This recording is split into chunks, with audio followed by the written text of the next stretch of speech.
IPL എന്ന ചരിത്ര ദിനം. ഏറെ നാളുകൾക്ക് ശേഷം പ്ലേ ഓഫ് കളിക്കുന്ന ഇരു ടീമുകൾ നേർക്കുനേർ. 11 വർഷങ്ങളുടെ കാത്തിരിപ്പിനൊടുവിൽ പഞ്ചാബും 9 വർഷങ്ങളുടെ കാത്തിരിപ്പിനൊടുവിൽ RCBയും ഇന്നിറങ്ങുന്നു. അതെ, IPL ഇതുവരെ കിരീടങ്ങൾ നേടുവാൻ സാധിക്കാത്ത രണ്ട് ടീമുകൾ ഇന്ന് IPL ക്വാളിഫയർ 1-ൽ ഏറ്റുമുട്ടാൻ ഇറങ്ങുന്നു. മത്സരം ഇന്ന് രാത്രി 7:30 പഞ്ചാബിന്റെ തട്ടകമായ മഹാരാജ യാദവിന്ദ്ര സിംഗ് ഇന്റർനാഷണൽ ക്രിക്കറ്റ് സ്റ്റേഡിയത്തിൽ വെച്ചാണ് നടക്കുന്നത്. കിരീടം മോഹിച്ചിറങ്ങുന്ന ഇരു ടീമുകളും തമ്മിലുള്ള ഇഞ്ചോടിഞ്ച് പോരാട്ടത്തിനായിരിക്കും ഇന്ന് സാക്ഷ്യം വഹിക്കാൻ പോകുന്നത്. കിങ്സ് 11 പഞ്ചാബിലേക്ക് നോക്കുകയാണെങ്കിൽ അവരുടെ ഓപ്പണിംഗ് കൂട്ടുകെട്ട് തകർക്കുവാൻ സാധിച്ചില്ലെങ്കിൽ RCB താരങ്ങൾക്ക് തലവേദനയാകും. ഓപ്പണിംഗ് ബാറ്റ്സ്മാൻമാരായ പ്രഭുഷ്മാൻ സിംഗിന്റെയും പ്രയാൻ ഷാരയുടെയും വെടിക്കെട്ട് ഇന്നിംഗ്സുകളുടെ ഒപ്പം ശ്രേയസ് അയ്യരും കൂടെ ചേർന്നാൽ പഞ്ചാബിന് കരുത്തേകും. RCB ആവട്ടെ അവരുടെ ഏറ്റവും മികച്ച സീസണിലൂടെയാണ് കടന്നുപോയിക്കൊണ്ടിരിക്കുന്നത്.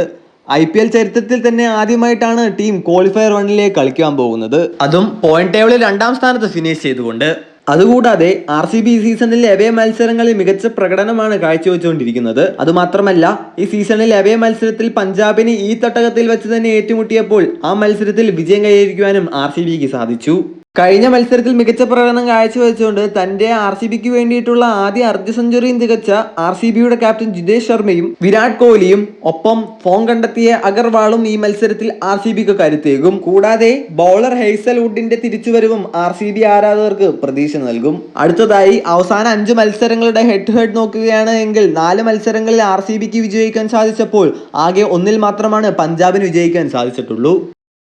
Thanks for watching the Rapid Sport. Don't forget to subscribe.